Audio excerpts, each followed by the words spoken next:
सवाल कह रहा है कि विराट ने अंडे खरीदे हैं, अंडों का रेट दिया है 5 अंडे 8 रुपए में और उनको बेचा है उसने 9 अंडे 16 रुपए में, ये रेट है। बताना है कि इस प्रोसेस में अगर उसको इतने का मुनाफा हुआ, इन दिस बार्गेन 8,280 रुपए का मुनाफा अगर उसको हुआ, तो बताना है how many eggs did he by, ये आपको बताना है।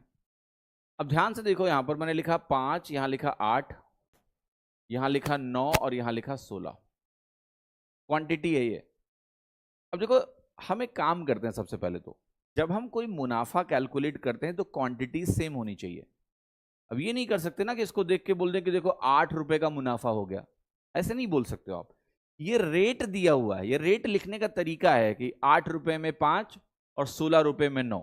तो अगर मुझे यहां प्रॉफिट अमाउंट कैलकुलेट करना है तो बेटा मुझे सबसे पहले क्वांटिटीज को बराबर करना पड़ेगा और कोई चारा नहीं है।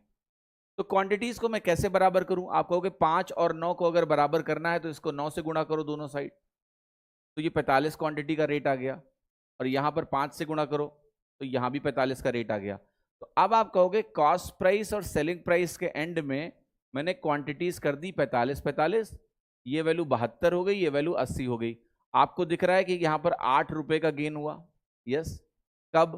तो जब मेरी क्वांटिटी 45 है तो मुझे 8 रुपए का गेन हो रहा है।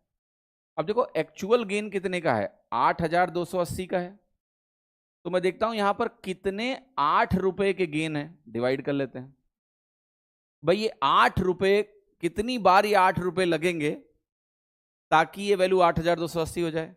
और 8 रुपए के गेन के लिए मुझे 45 क्वांटिटी लगती है, तो 45 से गुणा कर देंगे, ये फाइनल आंसर हो जाएगा। अब जरा इसको डिवाइड करके वैल्यू निकाल लेते हैं। 8 से काटेंगे, 8 के नाम 8, 8 तिरिक 24, 8 पंचे 40, 1035 इंटू 45 आ गई। अब जब आपने ये देखा तो आप आंसर डी लगा सकते हो। इसका कारण क्या है? क्या डी लगाया जा सकता है? यस। देखो यहाँ 5 है, यहाँ 5 है, एक तरह से आपका आंसर 25 का मल्टीपल होगा और यूनिट डिजिट 5 होगी।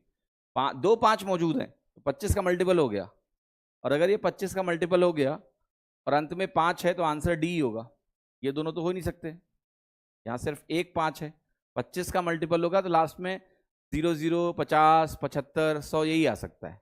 50 है 25 का मल्टीपल, बट इसके अंत में 0 है तो ये भी नहीं चलेगा। आंसर हो गया डी। बाकी कैलकुलेशन कर लो एग्जैक्टली। इसको मैं कैसे सोच सकता हूं, देखिए ये जो वैल्यू है मेरे सामने लिखी हुई, मैं 45 को 1000 से गुणा करूंगा तो 45,000 मिल जाएगा सबसे पहले। फिर मैं 45 को 30 से गुणा करूंगा तो 45 यहाँ क्या होता है? 135 होता है। 30 से गुणा किया तो 1350 हो गया।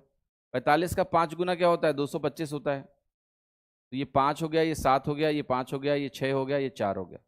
46575 is the answer. Answer is D. ठीक है।